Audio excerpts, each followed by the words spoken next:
배달 앱으로 음식을 주문하기에 앞서서 어느 집에서 음식을 시킬지 고민이 많으시죠. 그런데 저희 취재진이 배달 앱으로 같은 메뉴를 4곳에서 주문을 해봤는데 그중 3곳의 음식이 포장부터 맛, 재료까지 모두 똑같았습니다.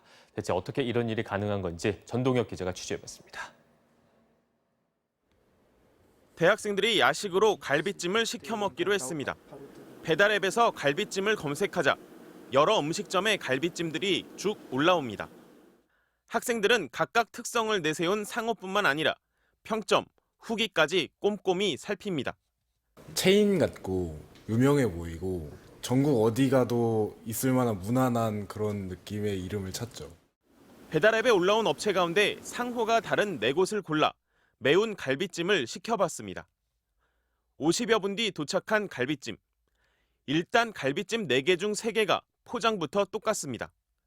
한눈에 봐도 국물색, 갈비 부위도 똑같고 당근, 양파, 대파까지 똑같이 곁들였습니다. 완전 똑같이 편집인 게 얘 먹다가 얘 먹어도 아예 맛 변화를 못 느끼겠어요.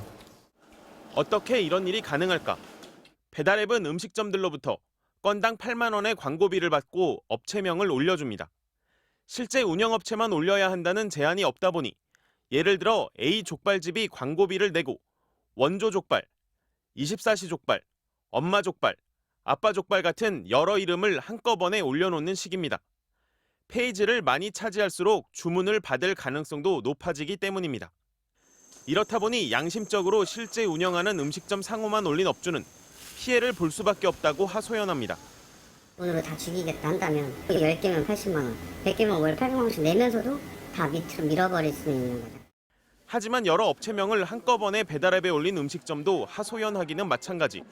3개의 업장이 있어요. 하나가 10개를 해버린다. 그러면은 얘네 둘은 또 피해를 보기 때문에 얘네들도 어쩔 수 없이 광고비를 더 내야 되는 거고. 이제를 주면 좋죠, 오히려. 그런데도 배달앱 업체 측은 소비자들은 평점이나 총 주문수를 보고 선택하기 때문에 여러 업체명을 쓰는 업체가 유리한 것은 아니라며 현행 방식에 문제가 없다는 입장을 보였습니다.